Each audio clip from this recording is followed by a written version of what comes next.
जानकारियां हर रोज सुबह लेकर आते हैं। तो चलिए कार्यक्रम शुरू करने से पहले देखते हैं क्या है आज के अन्नदाता में।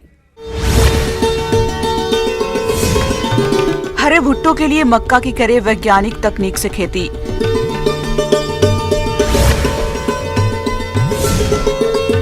आम के बागों में फल गिरने की समस्या है गंभीर।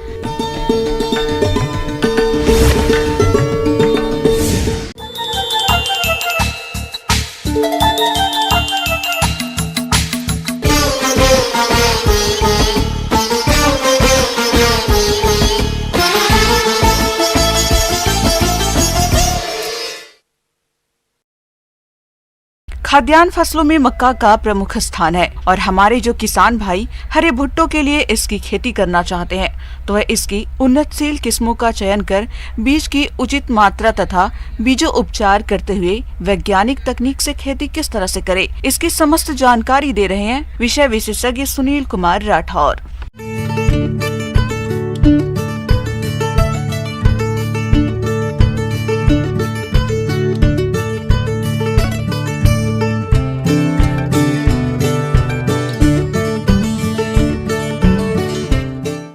आज हम किसान भाइयों को बताने वाले हैं मक्के की उन्नत खेती, ग्रीष्मकालीन मक्के की उन्नत खेती।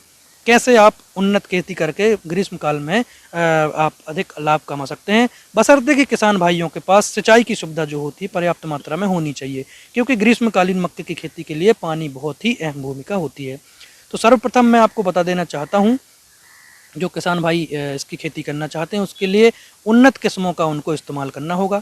उन्नत किस्मों में मुख्य तौर से नर्मदा मोती, P3501, JM 216, GM 6 और इसके अलावा जो अन्य हाइब्रिड कंपनियां होती हैं, आप अपने अनुभव के आधार पर इनमें से सिलेक्शन कर सकते हैं। किसान भाइयों, हरे भुट्टे वाली मक्का की खेती के लिए पर्याप्त जीवांश वाली दोमट भूमि अच्छी होती है। भली भांति से समतल और अच्छी जलधारण शक्ति वाली भूमि मक्का की खेती के लिए उपयुक्त मानी जाती है। खेत की तैयारी के लिए सबसे पहले खेत का पलेवा करने के बाद मिट्टी पलटने वाले हल से 10 से 12 सेंटीमीटर गहरी एक जुताई करते हैं। इसके बाद कल्टीवेटर या देशी हल से 2-3 जुताइयां करके पाटा लगाकर खेत की तैयारी कर लेना चाहिए। कुछ किसान भाइयों के पानी जो होती है फ्लडिंग की व्यवस्था होती है, कुछ के पास जो होती है स्प्रिंकलर की व्यवस्था होती है। जो कि मैंने आपको फर्टिलाइजर का डोज पहले नहीं बता पाया, तो मैं बता देना चाहूँगा कि फर्टिलाइजर का 120, 80 और 60 के डोज से आप इसमें जो है NPK आप इसमें डाल सकते हैं। NPK में के लिए आप इसमें यूरिया, DAP और पोटास का इस्तेमाल कर सकते हैं।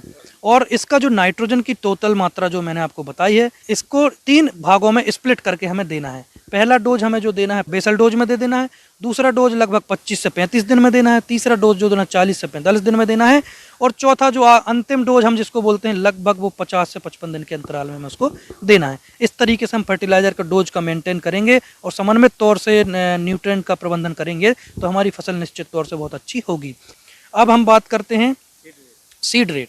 सीड रेट की अगर बात करें तो हाइब्रिड की अगर बात करें तो हमें 12 से 15 किलोग्राम हाइब्रिड सीड जो होता है पर्याप्त माना जाता है।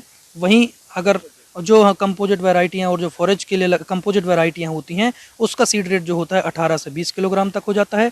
किसान भाइयों, मक्का की फसल को रोगों से बचाने के लिए बीजों को 2 ग्राम थीरम, 2 ग्राम कार्बेंडाजिम रसायन के प्रति किलो बीज को शोधित करके ही बुवाई करनी चाहिए।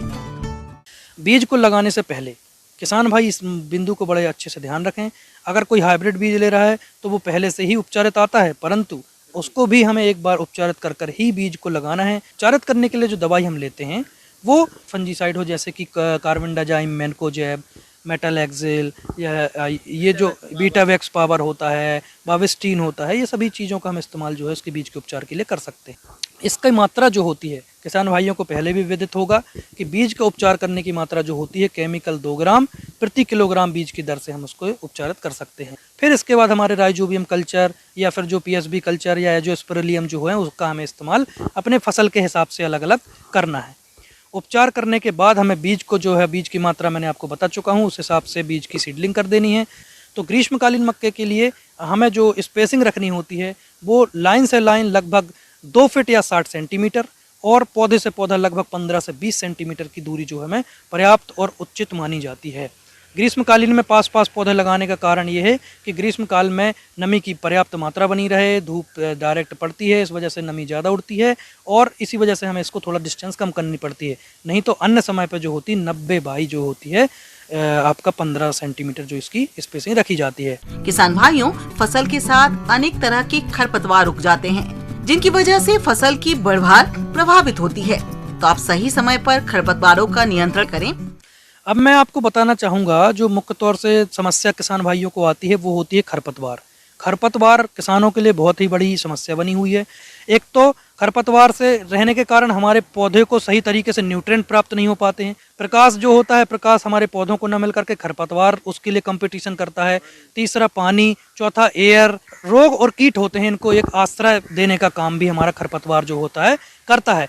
इसको रोकने के लिए आप चाहें तो अपने फार्म का मैकेनाइजेशन अच्छे से कर सकते हैं। बहुत सारी ऐसी विधियां हो गई हैं, बहुत सारी ऐसी मशीनरी हो गई जिसके आप उपयोग करके बड़े आसानी से ही बहुत कम समय में बहुत अधिक जगह का जो है निंदाई और गुड़ाई कर सकते हैं और अपने फसल को अच्छे से विकसित करने के लिए तैयार कर सकते हैं। और अब इसके बाद मैं बताना चाहूँगा सिंचाई का। जैसे मैंने पहले भी बताया, इसमें मुख्य तौर से 6 सिंचाइयाँ लगभग लगती हैं और गर्मी वाली फसलों में हमें ये ध्यान रखना है, जैसे ही हमें नमी की कमी दिखे, मक्के की फसल खुद भी एक इंडिकेटर फसल होती है, वो अपने आप ही इंडिकेट कर देती है, मुरझा जाती है, तो हमें पता चल जाता है कि हमारी फसल को पानी की आवश्यकता है। वैसे तो लगभग हर हफ्ते या 10 दिन में हमें इसमें अंतराल में पानी देना ही रहता है गर्मी के सीजन में। तो किसान भाइयों, मैंने जो बातें आपको बताई हैं, अगर आप इन सभी बिंदुओं को अपने ध्यान में रखेंगे तो निश्चित तौर से ग्रीष्मकालीन मक्के में आप अच्छा आय जो है प्राप्त कर पाएंगे। किसान भाइयों, अभी तक आपने खेती से जुड़ी हुई कुछ उपयोगी जानकारियां देखी। अब लेते हैं एक छोटा सा ब्रेक, जल्द लौटेंगे और कार्यक्रम में आगे भी है खेती बाड़ी से जुड़ी हुई महत्वपूर्ण जानकारियां, तो बने रहिए हमारे साथ।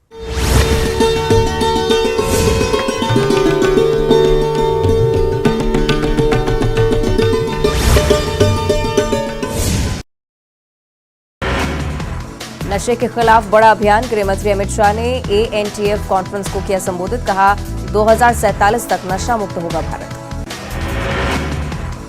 कर्नाटक के CM बसवराज बोम्मई के नामांकन में शामिल हुए नड्डा, किया रोड शो, कांग्रेस पर बोला हमला। PM की अध्यक्षता में कैबिनेट की बैठक, नेशनल क्वांटम मिशन को मंजूरी, सिनेमेटोग्राफ एक्ट 2023 पर भी फैसला।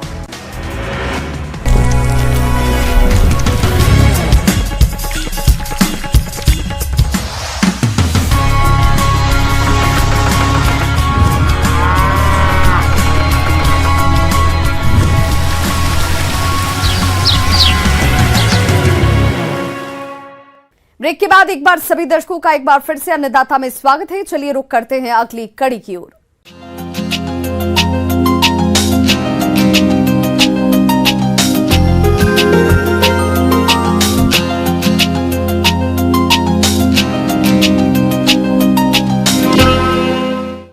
अपने राज्य में आम के बागों में फल का निर्माण हो गया है। ऐसे में फलों के गिरने की समस्या से आमतौर सभी किसान परेशान रहते हैं और किसानों को यह समझ ही नहीं आता है कि फलों के झड़ने की वजह क्या है। तो चलिए इस बारे में जानते हैं कृषि वैज्ञानिक डॉक्टर अभिषेक सिंह से।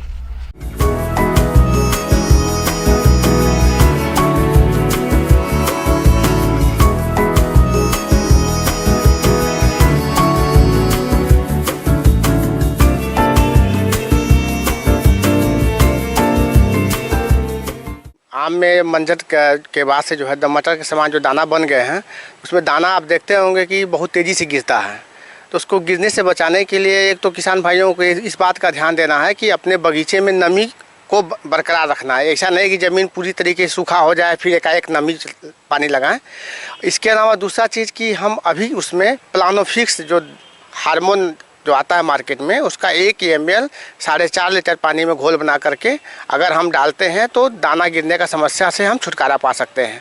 इसके अलावा एक चीज़ और भी किसान भाइयों को ध्यान देने की आवश्यकता होती है कि जब भी हम छिड़काव करें तो उसमें हम फफूंदनाशक के रूप में कार्बेंडाजिम प्लस मैंकोजेब भी 1 से लेकर के 2 ग्राम प्रति लीटर पानी के हिसाब से घोल बना करके हम छिड़काव करते हैं।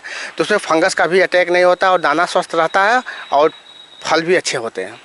फल गिरने का समस्या और फल फटने का समस्या बहुतायत देखा जाता है। तो फल गिरने का जो समस्या होता है तो शुरुआती दौर में फल बहुत तेज़ी से गिरते हैं। जैसे दाना का साइज बड़ा होने लगता है, फल गिरने का समस्या धीरे धीरे कम होने लगती है। और फल गिरने से हमको बचाने के लिए, जैसा कि हमने पहले भी बताया, प्लानोफिक्स 1 ml पर लीटर पानी के हिसाब से, 1 ml 4.5 लीटर पानी के हिसाब से हम घोल बनाते हैं। आम के बाग में फलों के गिरने की समस्या किसानों के लिए एक बड़ी चिंता का विषय होता है। थोड़ा बहुत फल गिरना एक प्राकृतिक प्रक्रिया है, लेकिन अधिक फलों का गिरना नुकसानदायक होता है, इसलिए इसके प्रति पहले से ही तैयार रहें। फलों के गिरने के कारणों में अधिक गर्मी और हार्मोनल असंतुलन हो सकता है, इसलिए बाग में फल बनने के बाद से नमी में कमी न होने दें। हार्मोनल संतुलन के लिए प्लानोफिक्स या अन्य किसी भी हार्मोन्स का छिड़काव कर सकते हैं। अगर प्लानोफिक्स का छिड़काव कर रहे हैं तो इसकी 1 मिलीलीटर मात्रा 4.5 लीटर पानी में घोलकर छिड़काव करें, और यह छिड़काव फल जब मटर से छोटे हो तब करें। और उसके अलावा जो सूक्ष्म पोषक तत्व है उसका 3 से 4 ml प्रति लीटर पानी के हिसाब से घोल बना करके हम छिड़काव करते हैं। और इसके अलावा जब फल फटने की समस्या आती है तो फल फटने का समस्या थोड़ा सा लेट स्टेज में आता है। जब आम मैच्योरिटी के करीब में जब पहुंचता है तब फल फटता है। जब फल फटता है तो उसके अंदर मक्खी बैठ करके अंडा देती थी, जिससे फल में पिल्लू भी पड़ जाते हैं। तो फल फटने की समस्या मुख्य रूप से बोरान की कमी के कारण होता है। तो ऐसी दशा में जो बाजार में मिलता है वाटर सॉल्युबल बोरान जो होता है, उसका जो है 2 ग्राम पर लीटर पानी के हिसाब से घोल बना करके हम छिड़काव करें तो इससे हमारा फल फटने की समस्या नहीं आएगी। और उसके अलावा भी कि हम अगर बात करें अगली फसल के लिए, तो जब हम फल तोड़ते हैं जुलाई अगस्त में, जब फल टूट जाता है तो उस समय जो पौधे के उम्र के आधार पर अनुशंसित मात्रा में बोरेक्स, जो सोडियम टेट्राबोरेट के नाम से आता है, बाजार में मिलता है, उसका हम जो है 100 से लेकर के 200 ग्राम प्रति पौधे के हिसाब से अगर हम डालते हैं तो अगले साल जो हमारा फल आएगा उसमें फल फटने की समस्या नहीं होगी। और बोरान की कमी से भी फल हमारा गिरता है, क्योंकि बोरान एक ऐसा पोषक तत्व है जो पॉलिनेशन को बढ़ावा देता है, इसीलिए बोरान का काफ़ी महत्व हो जाता है। किसान भाइयों, अब आने वाले कुछ ही दिनों में फल बनने शुरू हो जाएंगे। फलों का आकार बढ़ाने और चमक के लिए फल सेट होते ही पोटाश तत्व का प्रयोग कर सकते हैं। आज बाजार में कई तरह के घुलनशील उर्वरक मिल रहे हैं। आप घुलनशील उर्वरक 0.050 का पेड़ के ऊपर छिड़काव कर दें। देखिए, फर्टिलाइजर हम अगर बात करें तो फर्टिलाइजर बेसल डोज हम नहीं दे सकते हैं। अगर हमको जो भी देना है तो हम लोग फोलियर एप्लीकेशन के माध्यम से दे सकते हैं। उसमें हम लोग NPK या सूक्ष्म पोषक तत्व का जो हम इस्तेमाल कर सकते हैं। और जब भी दवा का प्रयोग करेंगे तो उसमें स्टिकर जरूर मिलाना चाहिए। स्टिकर मिला करके शाम के समय हम छिड़काव करें। इस प्रकार से हमारा NPK का, माइक्रोन्यूट्रिएंट का भी हमारा जो डिफिशियंसी होती है वो ख़त्म हो जाती है। और उसके अलावा जो आप देखते होंगे, जब टिकोला जैसे बड़ा होने लगता है उसमें उसके अंदर बोरर टाइप से कीड़ा लग जाता है, तो उसके अंदर घुस करके बुरादा भी निकालने लगता है। तो इस कीड़ा से बचने के लिए मार्केट में बहुत सारी दवाएं हैं। जैसे हम एक बात करते हैं कि इमामेक्टिन बेंजोएट, उसका जो है इमामेक्टिन बेंजोएट का अगर छिड़काव करते हैं शाम के समय में तो उससे भी इससे छुटकारा मिल जाता है। देखिए, सिंचाई तो जनरल तौर पे अगर हम बात करें तो हमारे लिए बौछारी सिंचाई, जिसको स्प्रिंकलर बोलते हैं, उसका काफ़ी महत्व होता है। उससे हमारा फल का साइज भी बढ़ता है और फल गिरना भी इससे भी काफ़ी हद तक कम हो जाता है। तो प्रयास करें स्प्रिंकलर लगाएं अपने बागों में। और उसके अलावा जो हम टपक सिंचाई की बात करते हैं वो उसका भी काफ़ी महत्व है। उससे क्या होता है, अनावश्यक रूप से हमारा जल का जो है व्यय नहीं होता है। और उसमें हम वाटर सॉल्युबल जो फर्टिलाइज़र होते हैं, जैसे NPK, चाहे और भी बहुत सारे फर्टिलाइज़र हैं, उसको उस पानी के साथ अगर हम दे देते हैं तो हमारा जो है बहुत हद तक जो है फल का गुणवत्ता भी सुधरता है। और जो फल का जो साइज होता है वो साइज देखने लायक होता है, उसका मार्केट वैल्यू बढ़ती है और किसान को प्रति पौधे से जो है ज़्यादा से ज़्यादा फायदा होता है। आगे और भी हैं खेतीबाड़ी से जुड़ी हुई बहुत सी रोचक जानकारियां, पर यहां रुकेंगे एक छोटे से ब्रेक के लिए। जल्द हाजिर होते हैं।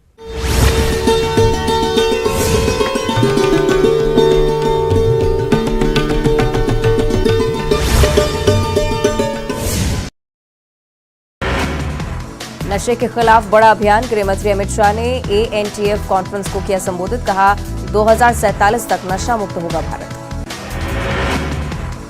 कर्नाटक के CM बसवराज बोम्मई के नामांकन में शामिल हुए नड्डा, किया रोड शो, कांग्रेस पर बोला हमला। PM की अध्यक्षता में कैबिनेट की बैठक, नेशनल क्वांटम मिशन को मंजूरी।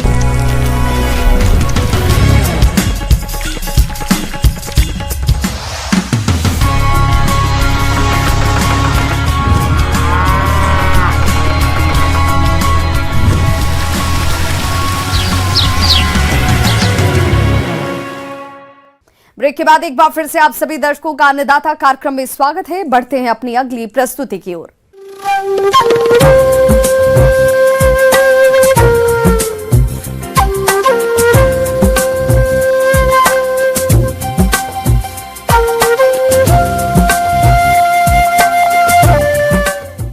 मौसम के अनुसार प्रबंधनों पर ही टिकी है आपकी खेतीबाड़ी और इसलिए मौसम पूर्वानुमान और उस पर आधारित साप्ताहिक कृषि सलाह इस प्रकार है।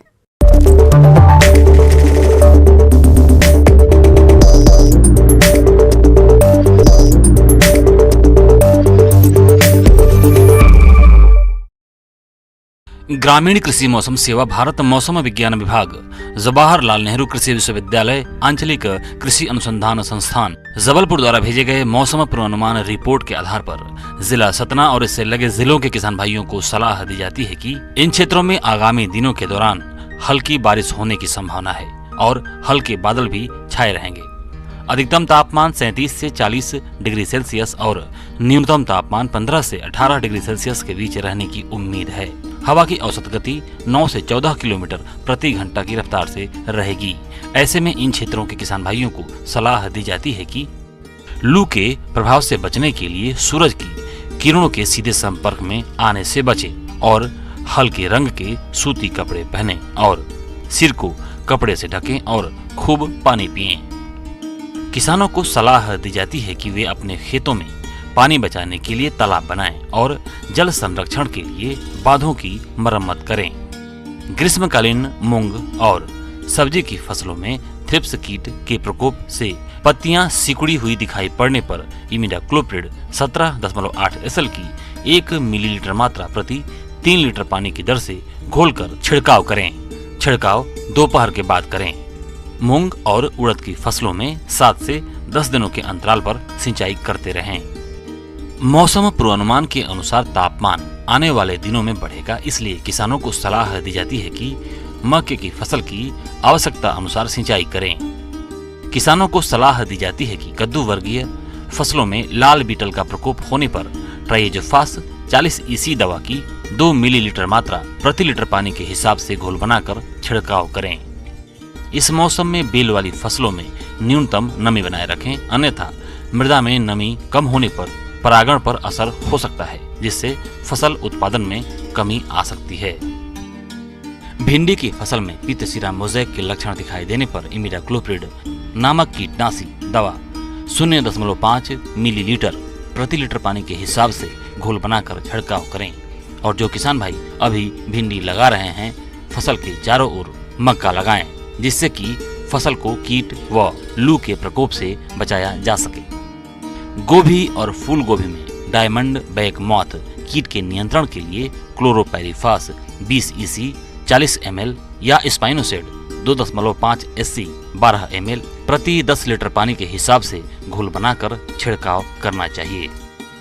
दुधारू पशुओं में पोषक तत्वों की जरूरत को पूरा करने के लिए पशु के अनुसार हरा चारा और खनिज मिश्रण प्रदान करें। गर्मी के मौसम में मुर्गियों को विटामिन C और E से भरपूर भोजन देना चाहिए।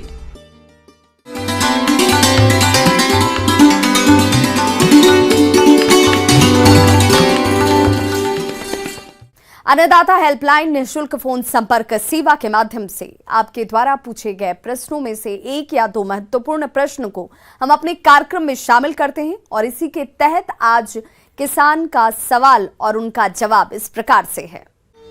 आज की अन्नदाता हेल्पलाइन में हमने जिस प्रश्न को शामिल किया है उसे पूछा है ग्राम राहरी, जिला जबलपुर के हीरालाल यादव ने।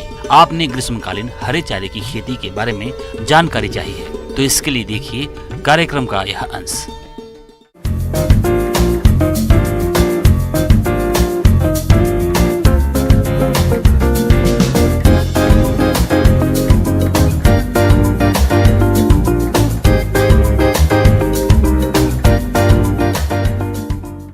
जितनी भी तरह की जो मैवल्स हैं या जो दूध देने वाली मवेशियां हैं, उनको अच्छे से दूध का उत्पादन होने के लिए हरे चारा की बहुत आवश्यकता है। ऐसे तो आप अपने सालों भर आपके पास जो मौजूद हैं उसमें से आप सूखा चारा खिलाते हैं, मगर हरे चारे का उसके स्वास्थ्य के लिए और दूध के उत्पादन के लिए काफ़ी महत्वपूर्ण होता है। तो ये आपका सोइंग का पिक पीरियड होता है। पिक पीरियड मतलब सोइंग का डोमेन है। इस मौसम में आप जो है हरे चारा लगा सकते हैं। लेकिन एक बात तो अवश्य समझ लें कि गर्मी के दिनों में अगर हरे चारा का उत्पादन हम करने जा रहे हैं तो पानी की सुनिश्चित व्यवस्था होनी चाहिए। किसान भाइयों, पशुपालन व्यवसाय में 70% खर्च पशुओं के आहार पर होता है। इस खर्च को पशुपालक चाहे तो कम कर सकते हैं। इसके लिए पशुपालकों को अपने पशुओं के लिए पौष्टिक हरे चारे की पूर्ति करनी होगी। जायद में मुख्य रूप से फसल को हरे चारे के लिए उगाते हैं। आज के समय में हरे चारे की कई उन्नत प्रजातियां विकसित हो गई हैं, जिसकी बुआई करके किसान अधिक हरे चारे की पैदावार ले सकते हैं, जो इस प्रकार से हैं। सबसे पहला गर्मी के मौसम में लगाई जाने वाली दो तरह की चाराएं हैं। एक जो सीरियल से श्रेणी में आता है, उसमें मकई है पहला चारा, दूसरा है ज्वार है, तीसरा बाजरा है। ये बहुत ही इम्पॉर्टेंट है। जैसे दलहनी फसलों में जो दाल की फसलें हैं, लेग्यूम्स क्रॉप है, उसमें आपको लगने वाली 2 चाराएं हैं। एक है राजमूंग और दूसरा है लोबिया बोधी। इसलिए आप आधी खेत में कम से कम जो है दाल वाली फसलें जैसे कि लोबिया या राजमूंग की खेती करें, और आधी खेतों में सीरियल वाली फसलें, अनाज वाली फसलें जैसे मकई है, ज्वार है, बाजरा, इसकी खेती करें। और मैं 5 क्रॉप के बारे में बता देता हूँ कि लोबिया का सबसे अच्छी वैरायटी जो है, अच्छी प्रभेद की वैरायटी जो है यूपीसी है, जो कि पंतनगर से निकली वैरायटी है। यूपीसी की बहुत सारी वैरायटियाँ हैं जो कि आपको मिल जाएगी। बुंदेल लोबिया भी अच्छी वैरायटी है। और जहाँ तक राजमूंग का बात हुआ, तो राजमूंग में जो है विधान राइस बीन जो है विधान राजमूंग 2, विधान राजमूंग 3, जो वीसीवी के भी कल्याणी से निकला हुआ वैरायटी है, प्रभेद है, वो काफ़ी अच्छा परफॉर्म करता है। दोनों फसल की दलहनी फसलें हैं और दोनों की उत्पादन क्षमता 250 से 300 कुंटल प्रति हेक्टेयर प्रति वर्ष या प्रति 60 बोलिए 60 या 65 दिन के अंदर में इतनी फसल तैयार हो जाती है हरा चारा। मकई की जो सबसे अच्छी प्रभेद है चारा की, ऐसे तो गंगा सफ़ेद की कंपनी की बहुत सारी वैरायटी आती है, लेकिन सबसे अच्छी जो वैरायटियाँ हैं, अफ्रीकन टॉल आज भी अच्छा है, JHO है मकई, और भी गंगा सफ़ेद का भी है, बहुत सारी मकइयाँ हैं भी, स्वान कंपोजिट है। दूसरी फसलें जिसकी मैंने बात करी, आपकी ज्वार की बात करी, तो ज्वार जो है स्वीट सॉर्गम ग्रास के नाम से जाना जाता है, जिसको मीठी सूडान भी बोलते हैं। उसकी प्रभेद एक वो मीठी सूडान है, मल्टी कट होता है, बहुवार्षीय फसलें हैं। बहुवार्षीय फसलें तो बोला जाता है, लेकिन इसको कम से कम 2 या 3 बार अवश्य खिला सकते हैं। रियो एक अच्छी प्रभेद है जिसको कम से कम 2 या 3 बार काट के खिला सकते हैं। खेती करने के लिए दोमट और बलुई दोमट मिट्टी सबसे सही होती है। मिट्टी का pH 5.5 से 6.8 तक होना चाहिए। हालांकि मध्यम अम्लीय इलाकों में भी इनकी खेती की जा सकती है। सबसे पहले हम लोग खेत के तैयार करते हैं। खेत तैयार करने के लिए पहले खेत का चयन करेंगे, और प्रायः देखे होंगे कि अभी जो है गेहूं कटने के बाद खेत खाली हो जाती है। इस स्थिति में जिस खेत में भी गेहूं लगाई गई होगी, खेत जो परती हो गया होगा, तो उसमें आप उपयुक्त नमी पर खेत की जुताई करें। खेत की जुताई पहले जो है आप मोल्ड बोल पुलाव या जो देसी पुलाव है उससे करें, ताकि नीचे की मिट्टी ऊपर आ जाए, फिर ऊपर की मिट्टी अंदर चले जाए। कुछ दिन खेत को जो है ऐसे ही सूरज की रोशनी में छोड़ दें, ताकि जो भी कीड़े मकोड़े बाहर आते हैं वो मर जाएं। उसके बाद आप जो प्रैक्टिसेस हैं, जैसे खेती करते हैं, उसमें आप जो FYM, वर्मी कंपोस्ट, जो आपकी उपलब्धता है उसके अनुसार अपना सोइंग से पहले और पाटा डालने से पहले, पाटा लगाने से पहले आप खेत में उसकी प्रयोग करें।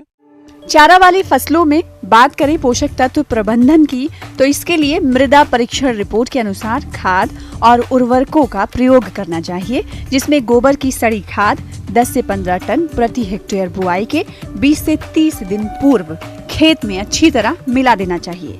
इसके बाद उर्वरकों को खेत की तैयारी के समय डालना चाहिए। और इसके लिए जो नाइट्रोजन, फास्फोरस और पोटास की जो मात्राएं लगती हैं, 30 kg नाइट्रोजन, 80 kg, 70 से 80 kg फास्फोरस और 30 से 40 kg पोटास की आवश्यकता होती है। अगर आपके पास उपलब्ध है या खेत में एसिडिटी डेवलप हो रही है या लगता है कि एसिड की प्रॉब्लम है, तो आप हल्की सी मात्रा में सल्फ़र का भी इस्तेमाल कर सकते हैं, लाइम का भी इस्तेमाल कर सकते हैं लगाने से पहले। फिर से जो मैंने खाद की जो मात्रा बताई थी, पूरी मात्रा सोइंग के समय ही लगा दी जाती है। चूँकि दाल की फसलें हैं, इसलिए इस बाद में दोबारा देने की ज़रूरत नाइट्रोजन की नहीं पड़ती। दूसरी तरफ अब दलहनी फसल को छोड़ दें, तो मैं जो सामान्य फसलें की मैंने बात करी, इसमें कि आपको मैंने ज्वार की बात किया, बाजरा की बात करी, जैसे मकई की बात की, और ये चूँकि सीरियल क्रॉप है, इसीलिए इसमें नाइट्रोजन की मात्रा ज़्यादा लगती है। तो इसका अनुशंसित जो खाद की जो मात्राएं हैं, कम से कम उसमें 80 kg प्रति हेक्टेयर नाइट्रोजन। अगर 1 हेक्टेयर मकई, ज्वार या बाजरा लगानी हो तो नाइट्रोजन की मात्रा, मैं यूरिया की मात्रा नहीं बता रहा, नाइट्रोजन की मात्रा बता रहा हूँ, 80 kg प्रति हेक्टेयर। और फास्फोरस की जो मात्रा होती है P2O5 की, जिसको बोलते हैं हम लोग, 40 kg प्रति हेक्टेयर की दर से लगाते हैं। और पोटास MOP जो लाल वाली खाद होती है, उसकी मात्रा जो है 30 से 35 kg प्रति हेक्टेयर के दर से लगाते हैं। नाइट्रोजन की पूरी आधी मात्रा, फास्फोरस और पोटास की पूरी मात्रा आप सोइंग के समय, रोपने के समय ही आप कतारबद्ध तरीके से इसको लगा सकते हैं। और उसके बाद जैसे ही फसल अंकुरित हुआ, सिंचाई देने के बाद अंकुरित हुआ, छोटा सा पौधा निकला, 20 से 22 दिनों के बाद जब उसमें 3, 4, 5 पत्ते दिखाई देने लगते हैं, तो निकाई गुराई का समय आता है। निकाई गुराई करने के बाद थोड़ी सी नमी जब कमती है, तो फिर से आप उसमें पानी डालने से पहले थोड़ी सी नाइट्रोजन की टॉप ड्रेसिंग करते हैं। सबसे पहले है कि आप उसकी कतारबद्ध सोइंग करने का सोचें। इसकी लगाने के जो दूरियां होगी, कतार से कतार की दूरी जो होगी वो 30 सेंटीमीटर होगी। और बीच बीच में हर 10 लाइन के बाद एक पानी की सुनिश्चित नाला बनाएं, जिससे कि आप पानी की सिंचाई कर पाएंगे प्लॉट बना करके। और इसमें जो बीज की दर होगी, जो बीज की मात्रा लगेगी दोनों फसलों की, चाहे वो लोबिया हो या राजमूंग हो, 30 kg प्रति हेक्टेयर के दर से लगाते हैं हम लोग।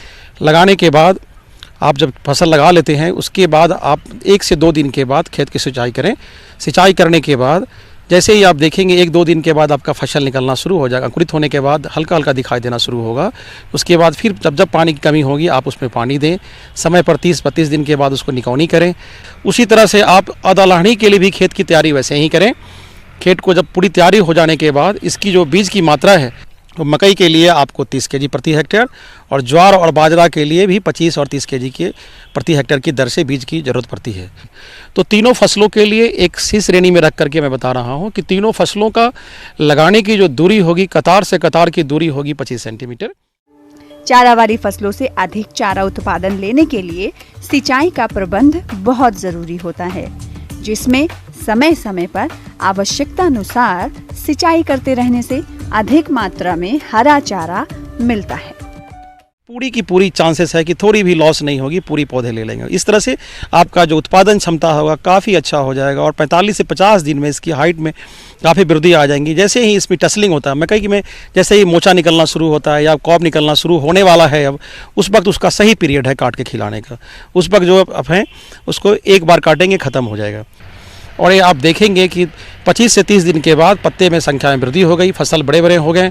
और जैसे उसकी निकौनी करेंगे, निकाई गुड़ाई करने के बाद फिर पानी डालेंगे, तो 50 से 60 दिन में उसमें देखिएगा फूल आना शुरू हो जाएगा। जैसे ही आधा खेत में आपको फूल दिखाई देना शुरू हो जाए या छिम्मी निकलना शुरू हो जाए, उस वक्त से काट कर मवेशी को खिलाना प्रारंभ करें। यह उपयुक्त समय होता है। दाल वाले हरे चाराओं की फसलों को खिलाने का सबसे उपयुक्त समय यही होता है, जबकि आधा खेत में फूल निकलना शुरू हो जाता है। किसान भाइयों, अन्नदाता आपकी सेवा के लिए संकल्परत है। कृषि संबंधित समस्या और सुझावों के लिए आप हमें इस पते पर संपर्क कर सकते हैं। प्रोड्यूसर अन्नदाता, news 18 Madhya Pradesh Chhattisgarh, Ramoji film city, Hyderabad 501512। साथ ही आप हमें ईमेल भी कर सकते हैं। हमारा ईमेल एड्रेस है P18 अन्नदाता MP@